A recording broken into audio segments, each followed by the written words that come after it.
Olorunfemi Street was like any other small street in Lagos, alive with the sounds of people going about their daily business, children playing and neighbors sharing gossip. It was a place where everyone knew everyone's name, and no secret stayed hidden for long. At every corner, people greeted each other with a smile or a friendly wave, and no one ever passed by without saying, "Good morning," or "Good afternoon." Among the familiar faces was Baba Ade, the elderly man who had lived on Olorunfemi Street for as long as anyone could remember. Every morning he sat outside his small bungalow, his transistor radio playing softly as he sipped from his cup of hot pap. Baba Ade wasn't just another resident, he was the unofficial watchman of the street. If something unusual was happening, you could be sure that Baba Ade would be the first to notice and the first to spread the news. There was also Chidinma, a young woman who helped her mother run a small provision shop on the street. Chidinma was known for her quick smile and friendly attitude. She greeted everyone who walked past, and if you didn't greet her back, she'd call after you. "Ah, brother, you know fit greet?" At the end of the street stood a small Amala joint, run by Mama Iyabo. Though new to the area, she had quickly become a part of the Olorunfemi Street community. From the day she arrived, her cooking had drawn in a crowd.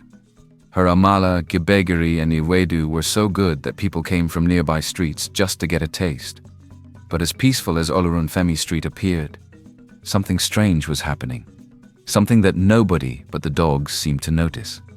Mr. Benson, who lived in the house right next to the Amala shop, had two large dogs. Normally they were quiet and friendly, wagging their tails at familiar faces and barking only when strangers passed by. But ever since Mama Iyabo and her family arrived, the dogs had changed. Every time they passed the dog's gate, the animals barked fiercely, growling and pacing as though they were in the presence of something dangerous. At first, Mr. Benson thought it was just the dogs being protective of their territory. But soon it became clear that something was unsettling the animals. The more the family came and went from the shop, the more agitated the dogs became. At first, nobody took note of the dogs' barkings. For months after they arrived, Mama Iyabo's Amala joint was the most popular place on Olorunfemi Street. From the early hours of the morning, the smell of hot Amala cooking on the stove would fill the air, drawing people in like bees to honey. It wasn't just the food that people loved, it was the atmosphere. There was something comforting about sitting on the wooden benches outside the small shop, eating a plate of Amala with Gbegiri and assorted meats, and watching the world go by. Mama Iyabo was a short, plump woman, always with a smile on her face and a warm greeting for everyone who passed by.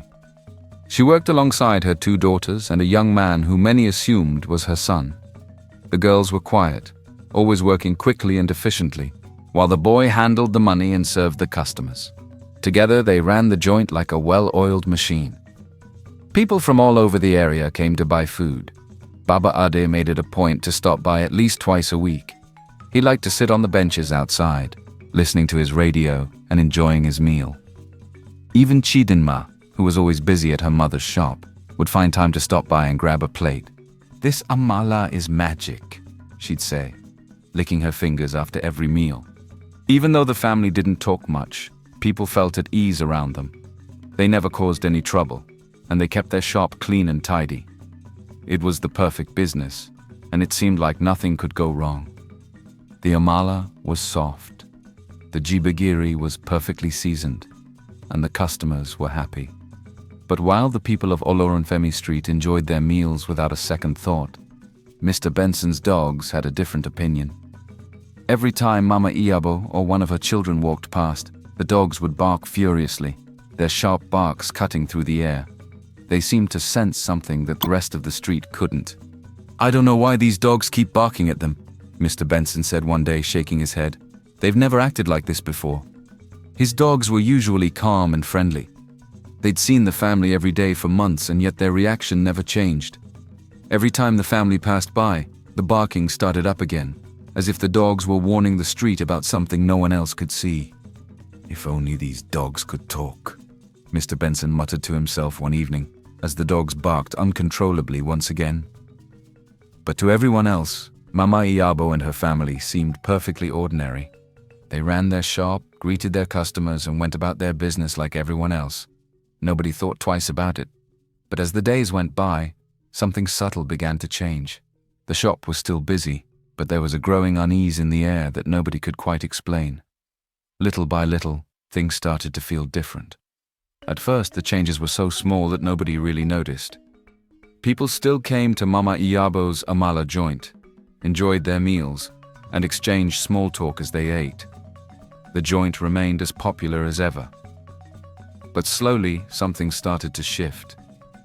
The warmth that used to fill the small shop began to fade, and the family's behavior became more distant, more unsettling. It began with the greetings.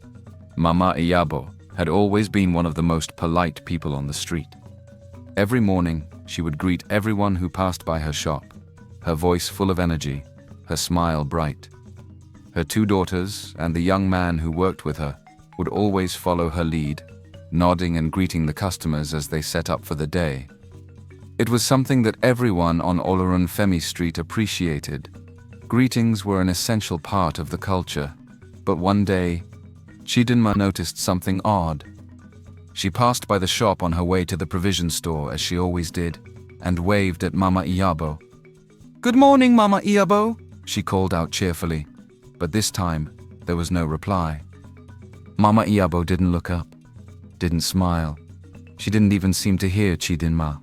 Chidinma frowned. Maybe she didn't hear me, she thought. So, she tried again the next day. This time the same thing happened. No response. Mama Iyabo's daughters, usually quick to greet, just continued with their work, their faces blank, their eyes avoiding contact with anyone who passed. It wasn't just Chidinma. Other people on the street started to notice as well.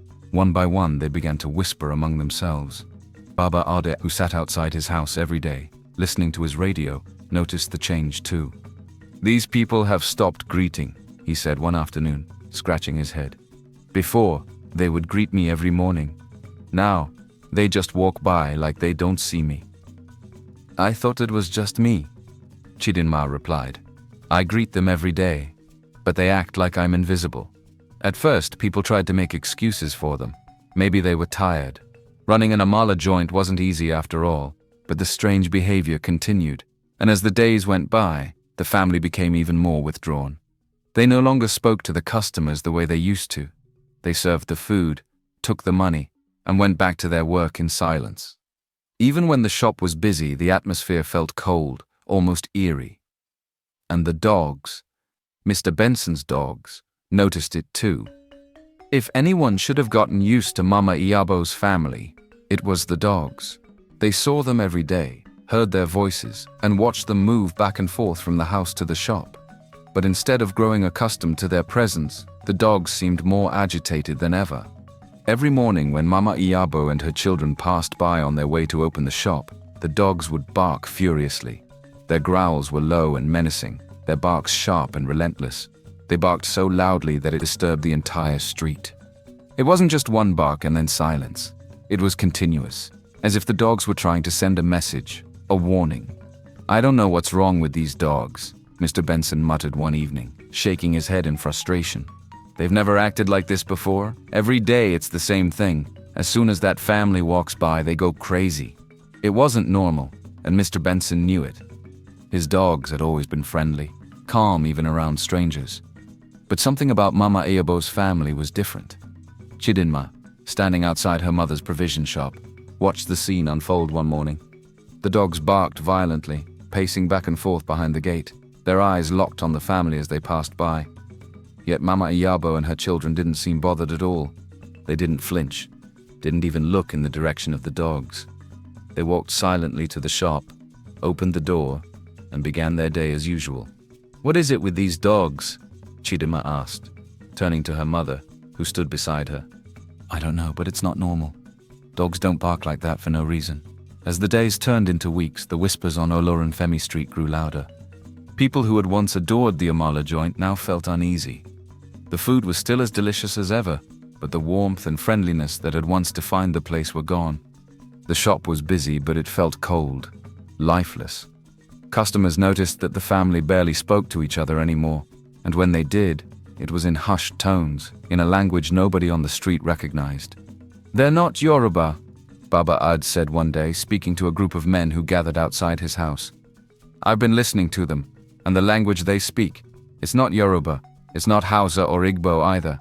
I don't know what it is." The men nodded in agreement. It was another strange piece of the puzzle that nobody could figure out. As the mystery deepened, so did the tension on Olorunfemi Street. The dogs continued their relentless barking and people continued to whisper, wondering what had changed. Why had the family become so distant? Why were the dogs so disturbed by them? Was there something they were hiding? Nobody had the answers. But one thing was clear. Something was wrong with the Amala cellars. The people couldn't see it, but the dogs could. And if only they knew what the dogs were trying to say. As the weeks passed, the unease on Olorunfemi Street grew stronger. Mama Iyabo's Amala joint, once the bustling center of the neighborhood, still drew customers, but people began to speak in hushed tones about the strange changes that had taken over the family. There was something odd about the way they lived, something that didn't sit right with anyone who paid attention. For one thing, people began to realize that Mama Iyabo and her family never seemed to leave the shop. At first, everyone had assumed they had a house somewhere nearby, that they lived like everyone else in the neighborhood. But as time went on, it became clear that the family actually lived in the small restaurant itself. The shop wasn't large, just a single room with a kitchen at the back, and it had no windows.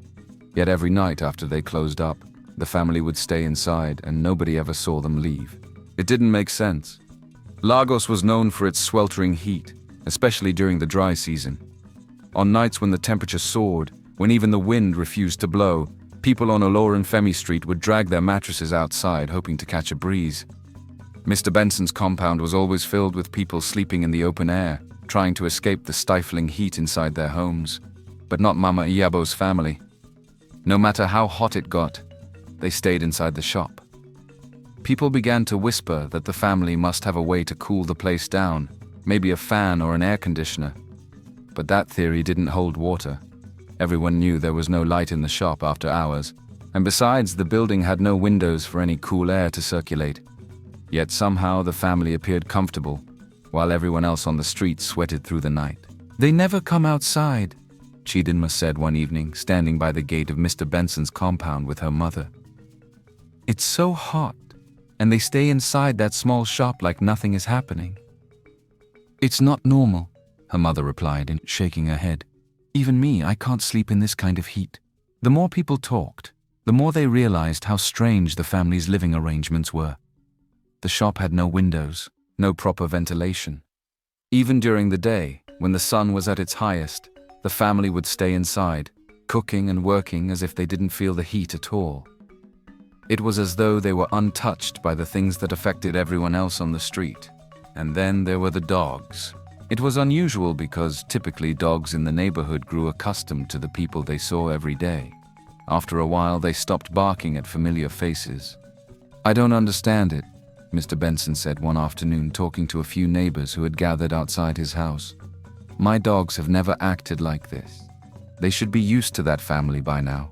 But every time they see them, it's like they're seeing strangers." "It's not just your dogs," Baba Ade added, sitting on his usual chair. "Dogs can sense things we can't. They're seeing something that we're not seeing." The neighbors nodded in agreement. Everyone had their theories, but nobody could explain why the dogs were so agitated. The constant barking had become a daily routine. Every time the family passed by, the dogs would growl and bark until they disappeared into the shop. And even then, the dogs would continue to pace near the gate, uneasy and restless. The mystery deepened. Who were these people? Where did they come from? And why did everything about them feel so off? As the whispers grew louder, so did the tension. People still came to the shop, but they came with a sense of unease, as though something unseen was lurking just beneath the surface. The family's strange living conditions, the dog's constant barking, and the unfamiliar language all pointed to one thing. There was more to Mama Iyabo's family than met the eye. And while the people of Olorunfemi Street tried to make sense of it, the dogs kept barking whenever they sighted any member of the strange family. Things went on like this until New Year's Eve, when something unexpected happened. The end of the year brought a festive atmosphere to Olorunfemi Street. The air was filled with the sounds of celebration. Children running around with sparklers, families setting up chairs in front of their homes, and the smell of food wafting from kitchens as everyone prepared for the new year. As was tradition, most of the residents stayed up for the crossover into the new year, either attending church or celebrating with family and friends.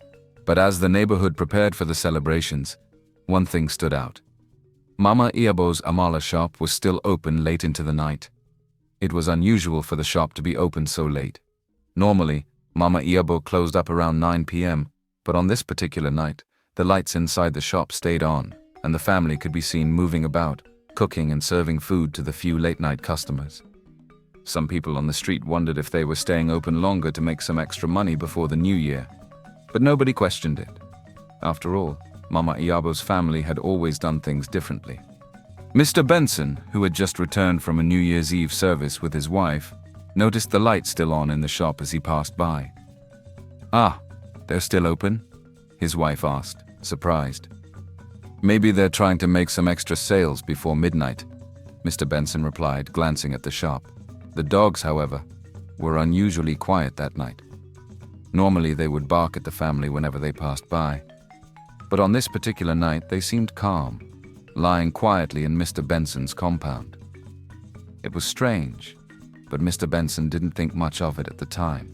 As the clock struck midnight, the sounds of fireworks filled the sky, and the people of Olorunfemi Street celebrated the arrival of the new year. There was laughter, music, and the clinking of bottles as neighbors wished each other well and made plans for the year ahead. But in the midst of the celebrations, nobody paid much attention to Mama Iyabo's shop. By the next morning, everything changed. When the sun rose on New Year's Day, the people of Olorunfemi Street were met with an unsettling sight. Mama Iyabo's shop, which had been buzzing with activity just hours before, was completely empty. The door was closed, the lights were off, and there was no sign of the family.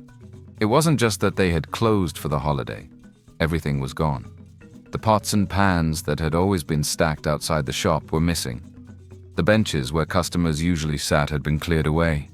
Inside, the shop was bare, as if no one had ever been there.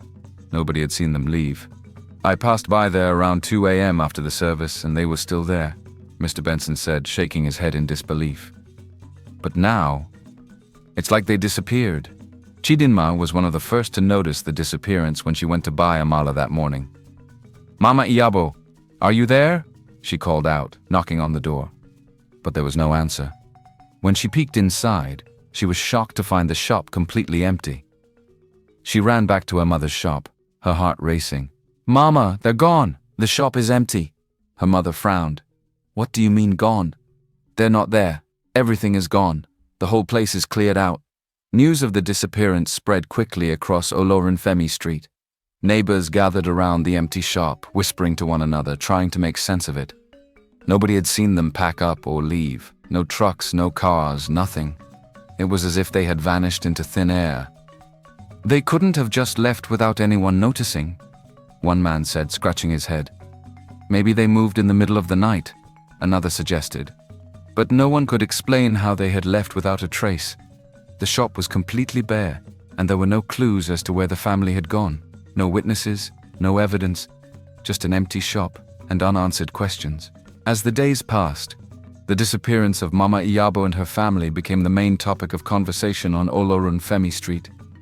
People who had once gathered at the Amala joint to share a meal now gathered outside the empty shop to speculate about what had happened. Everyone had a theory. Some believed that the family were ghosts, spirits who had once lived on Olorunfemi Street long ago. They pointed to the family's strange behavior, their refusal to greet, the way they lived inside the shop with no windows, and the language they spoke that nobody could understand. To them, it made sense. The family had never belonged to the living world, and now, they had returned to wherever they came from. "You know, there are old stories about this area," one of the older women on the street said. "It's possible that they were spirits, and they only came back for a short time." Others thought the family was running from something, perhaps debt, or some unknown danger that had finally caught up with them. They speculated that the family had been living on the run for years, moving from place to place, never staying in one location for too long. Maybe they had been recognized by someone, or maybe they had gotten into trouble, and that's why they left in such a hurry. "I wouldn't be surprised if they owed someone money," one man said, shaking his head. "People don't just disappear like that unless they're running from something." But Baba Ad, always the voice of reason, had a different theory. He believed the family's strange behavior could be explained by mental health issues. "Look, it's possible they were struggling," he said one afternoon, sitting with a few of the neighbors. "The way they refused to greet, the way they lived in that small shop without windows. It could be that something was wrong with them. Maybe they needed help." The neighbors nodded. Considering his words, it was a reasonable explanation, but it didn't answer all the questions. What about the dogs? For months, Mr. Benson's dogs had barked relentlessly at the family, growling and pacing every time they passed by. But since the family's disappearance, the dogs had been calm, not a single bark. It was as if the source of their agitation had vanished, along with the family. "It's strange," Mr. Benson said, watching the dogs laze around in the yard. "They haven't barked once since that family left. It's like whatever was bothering them is gone now." The fact that the dogs were no longer barking only fueled the rumors that the family had been something more than human. "Maybe the dogs knew all along," Chidima whispered to her friend. "Maybe they were trying to warn us." As the weeks passed, life on Olorunfemi Street slowly returned to normal. The noise and bustle of the neighborhood continued, and people went back to their daily routines. The empty shop where Mama Iyabo once served Amala remained vacant, a silent reminder of the mystery that had taken place. But the story of Mama Iyabo lingered in the air, like a ghost haunting the street. Chidinma, who had once visited the shop every day, couldn't stop thinking about the family. Where had they gone? Would she ever see them again? She walked past the empty shop every morning on her way to her mother's store, always half expecting to see the family return. As for Mr. Benson, he still found it strange that his dogs were back to their old, calm selves. For months, they had barked endlessly at the family, but now they lay quietly in the yard as if nothing had ever happened. In the end, the mystery of Mama Iyabo and her family remained unsolved. Whether they had been ghosts, struggling with mental health, or simply running from their past, no one could say for sure. The people of Olorunfemi Street had their theories, but the truth remained elusive. Life went on, but the story of the Amala sellers would never be forgotten.